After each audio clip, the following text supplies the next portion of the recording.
everyone. Well, this is a different situation for me. I've not really had to videotape myself teaching a math lesson before.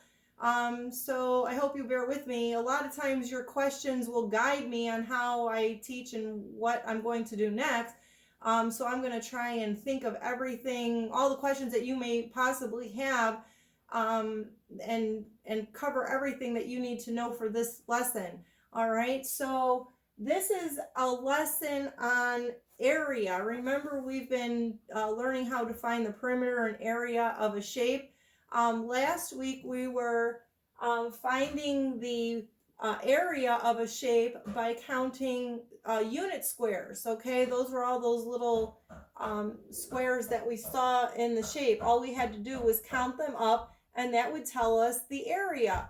Okay, and why do we find the area? Let's just say this is, my classroom. This rectangle is my classroom, and I wanted to put new tile in it. I need to find out how much tile I would need to cover the shape or the floor. So I'm going to start with this rectangle. This rectangle is actually on page 779 in your math book. Okay, so the length of the triangle, the rectangle, they say is 8 units. And the width, which is the shorter side, is 3 units. All right.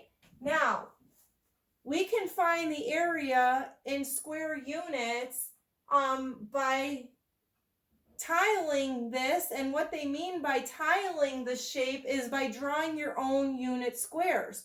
Okay, so I'm going to draw the unit squares by drawing 8 going across the length. 1, 2, 3, 4, 5, 6, 7, 8.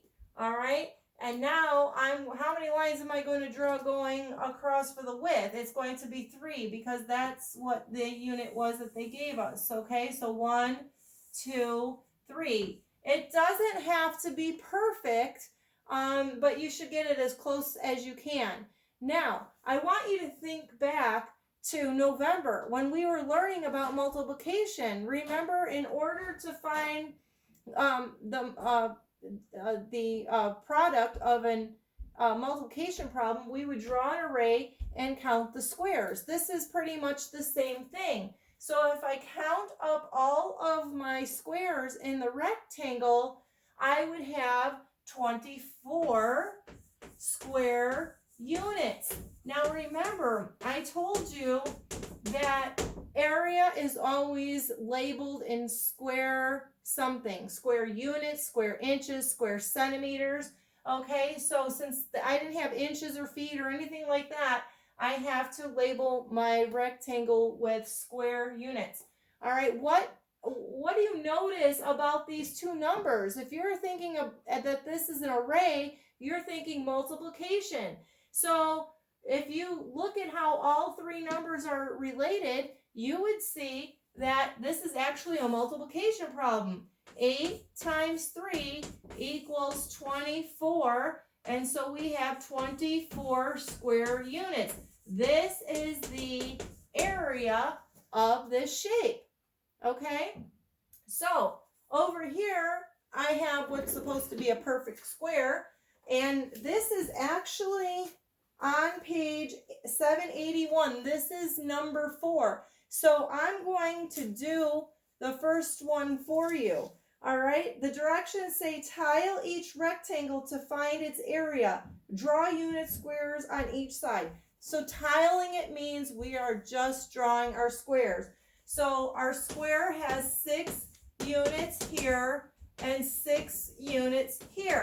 So I'm going to tile it by just drawing my lines. 1, 2, 3, 4, 5, 6, and then 6 going across. 1, 2, 3, 4, 5, 6.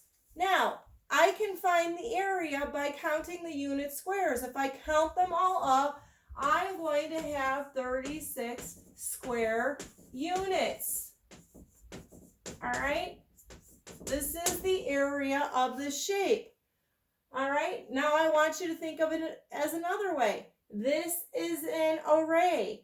and we can just do our multiplication. We know that 6 times 6 equals 36. So this again is 36 square units because I can do a multiplication problem. All right, so that's how you're going to do the problems on page 781. However, at the bottom, numbers 8 and 9, they don't want you to tile the shape to count the squares. They want you just to think about multiplication and find the area by writing an equation. Okay, an equation is going to be that number sentence that has an equal sign. Okay, so you're going to actually solve the multiplication problem that you write. All right, now if I look at page 782, you're going to see that you have word problems. It's telling you to write a multiplication equation to solve problems 10 and 11. So you're going to write an equation, which is just a multiplication problem to solve and find out what the area of Lucas's sandbox is going to be. All right. And then Perry created a one-page greeting for his mom. This you should definitely write a draw a picture and write an equation for that as well. So in number 12, they want you to draw a picture and use the information that you had in number 11. All right, so remember, I always tell you how important it is to be able to draw a picture to solve your math problems or your word problems. All right, now I don't think that's too hard, but you have to do these 2 pages. All right, 781, 782. And if you don't have to do the homework page since you're doing all of the independent practice on your own. If you want to do the homework for more practice, you can do so.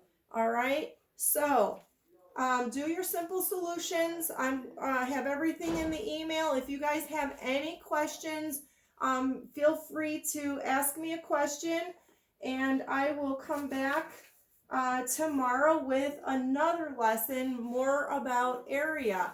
Okay, so I'll see you soon. Bye, guys.